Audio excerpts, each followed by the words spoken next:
Bon, on devait recevoir tous nos sols qu'on a commandés chez Leroy Merlin pour beaucoup de trucs comment dire, en déstockage ou en promo avec les soldes. Une partie chez Brico Dépôt. Tout ceci n'est pas une OP, hein. Tout ceci a été payé de notre poche. Et on le voit vraiment passer.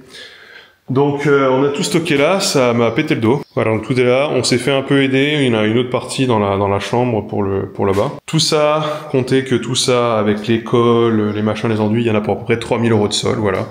Pourtant, on a réussi à avoir des trucs pas trop chers, notamment des stratifiés à 5 € du mètre carré, etc. Donc bon, bientôt du coup on attaque les sols. Moi je voulais qu'on fasse d'abord les peintures avant de faire les sols, mais le gars pour la peinture n'est pas dispo avant un petit moment. Donc on va devoir faire les sols avant. Voilà, donc ce sera à lui de bien couvrir et de bien se démerder quand il fera la peinture pour pas teinter les sols. Bonjour à vous, chère personne. C'est le moment où on va attaquer le carrelage. Mais avant d'attaquer le carrelage, il va falloir que je fasse une chose. Il va falloir que je fasse l'étanchéité de la douche. Notamment, évidemment, ici. Donc là, ça c'est le papier d'étanchéité qui est fourni avec le receveur. Et là, il y a un trou. Il va falloir que je remplisse ce trou, de plâtre essentiellement, que je bouche là-bas mes trous. Alors vous avez vu, effectivement, j'ai monté tout ça à l'envers, parce que je suis pas aidé. Faut que je retire les vis, je rebouche les trous. Je vais aussi faire un joint tout autour du receveur sous le papier. A priori, c'est ce qui est conseillé de faire. Ce que m'a conseillé un des plombiers à faire. Je suis pas convaincu, très honnêtement. Et voilà, on va pouvoir comme ça préparer. Après primaire, laisse sécher, étanchéité, bande étanchéité. Normalement, on sera plutôt pas mal.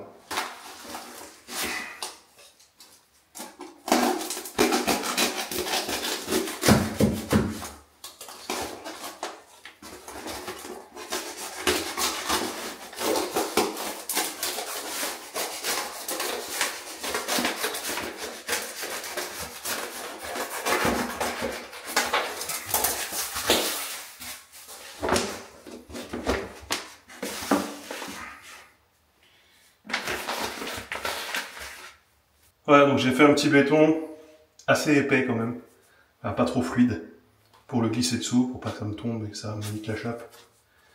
Donc je vais le glisser dessous et puis bah, je vais voir ce que ça donne.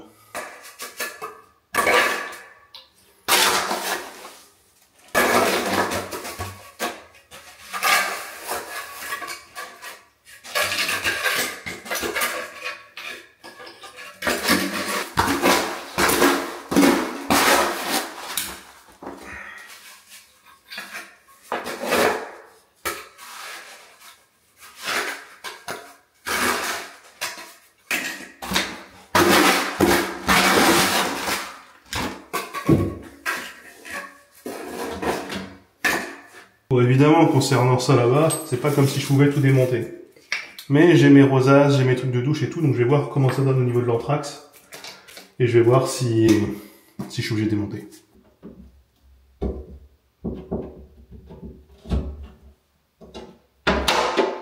Ah. Bon, de toute façon, je n'aurai pas du grand art, hein.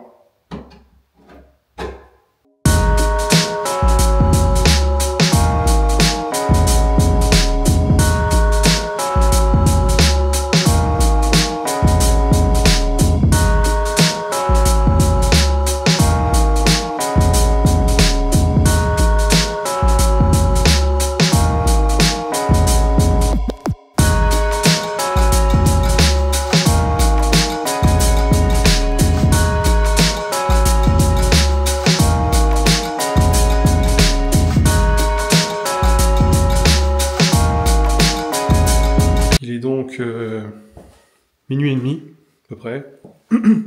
J'ai récupéré des lampes de tournage pour éclairer. On croit qu'il fait jour mais il fait vraiment nuit. On est vraiment de la nuit. Je viens de streamer d'ailleurs. Nous sommes jeudi soir. Jeudi 15 août. Pour ceux qui étaient sur le stream, vous le savez. Et donc je m'apprête à mettre la deuxième couche d'étanchéité sur la salle de bain qui est vraiment juste en termes de quantité et qui fait vraiment... dans les mains c'est vraiment très chiant. Donc je vais m'en charger. Je vais essayer de poser ça. Et Et on va voir ce que ça donne. Après, c'est 24 heures de temps de séchage. Et si j'ai le temps, on verra. Je commencerai peut-être à poser le carrelage, faire la position globale. Même si j'ai déjà tracé des trucs et tout pour voir à peu près ce que ça donnera. Donc je vais remettre bien mon papier. Enfin, bon, voilà. Ça, je vais déjà le rincer vider. Je vais bien remettre mon truc là. J'avoue que je peux pas dézoomer plus que ça parce que on ne voit pas très bien toujours ce que je fais.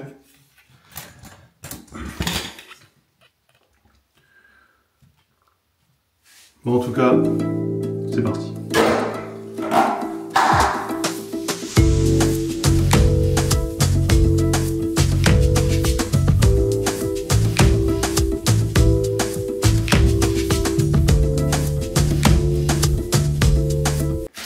Donc là maintenant, je refais mes bandes. C'est plus chiant, parce que j'en mets souvent sur le serveur avec un petit chiffon mouillé, ça part tout seul.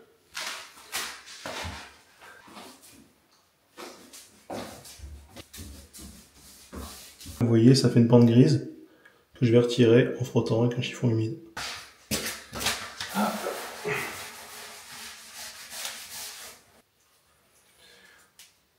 Alors on m'a dit que c'était pas nécessaire de faire forcément le sol.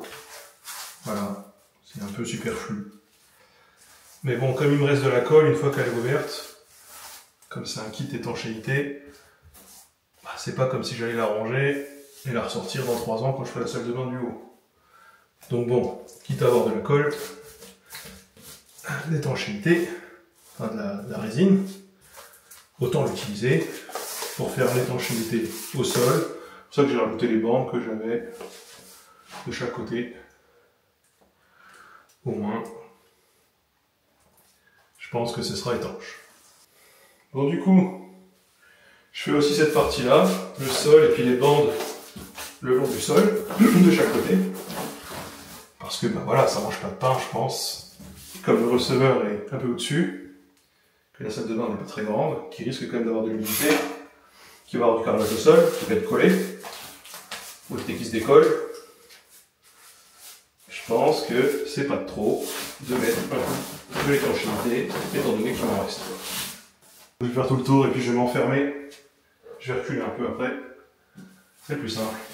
Donc, je sais pas trop comment c'est foutu, ça a l'air de... En texture quand ça sèche, j'en ai plein sur les doigts sur la première couche, c'était chiant à retirer, ça ressemble à du silicone. Je sais pas si c'est vraiment du silicone. Ça y ressemble. Le primaire c'est un alcool, ça c'est sûr, une espèce de polyuréthane que tu permet de faire une espèce de petite colle, une espèce de petit liant entre la couche du dessous, qui permet de combler les micro-trous, les micro-fissures, etc. Et ça après effectivement quand ça sèche, ça fait une pellicule qui ressemble à du joint de silicone. Il va falloir que je commence à sortir. Voilà, donc il m'en reste un peu, je sais pas quoi en foutre. Je vais remettre un peu sur le mur, je sais pas trop. Mais bon, au moins, ça c'est fait, et il n'y a plus qu'à attendre que ça sèche. 24 heures. Bon là, je vais faire mon, je crois que ça s'appelle calépinage de carrelage. Et disposer les carreaux pour voir à peu près ce que ça donne. Sachant que ça dépend de l'épaisseur des joints. L'épaisseur des joints dépend des types de carreaux. Là, moi, je suis parti sur des joints de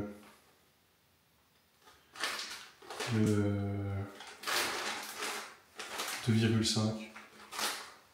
J'ai du 3 aussi s'il faut. A priori, ça suffit. Voilà. J'en ai clairement pas assez de croisillons, mais au moins je vais pouvoir poser mes premiers carreaux pour voir ce que ça donne.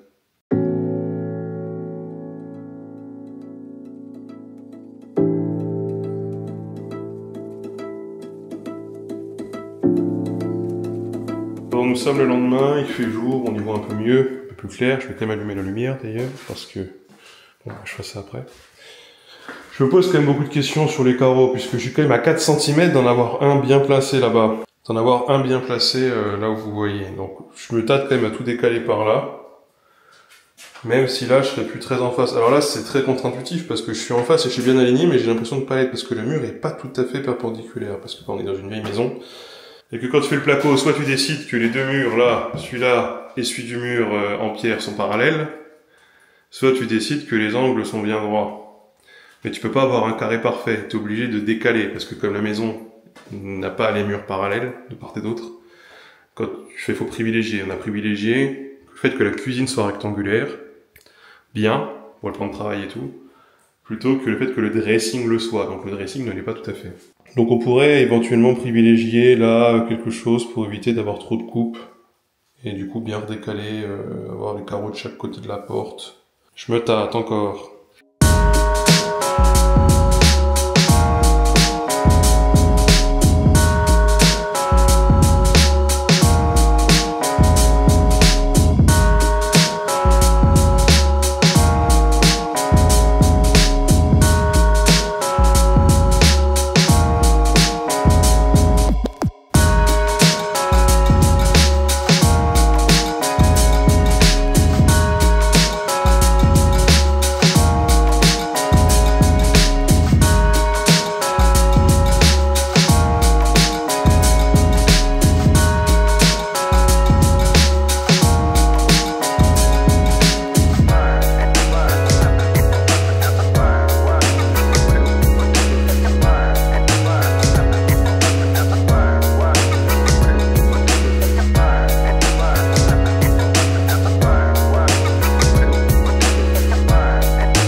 Bon, le carrelage entre nous, c'est probablement l'une des choses les plus douloureuses pour le dos. Ça fait vraiment mal au dos. C'est assez, je sais pas, difficile. En fait, je pense que c'est facile de poser du carrelage, mais c'est difficile de le poser bien. Il y a des endroits où j'ai des joints qui sont mal mis quand même. C'est particulièrement vrai là-bas dans la douche. Où malgré les croisillons, en fait, quand tu serres avec la machine, la pince là qui pousse les cales dans les trous, vous savez là ce genre de truc, ça pousse le carreau avec. C'est pour ça qu'on a changé, qu'on a pris des trucs à visser, qui poussent aussi le carreau, mais c'est pas pareil. Du coup, il y a des moments où ça pousse un peu le carreau et c'est super dur. Il y a un moment par exemple où j'ai voulu retirer un carreau, le lever, il a pété. Parce qu'en fait quand tu mets avec la colle, ça fait un effet ventouse. Et quand ton carreau il est posé, c'est vraiment dur de le récupérer.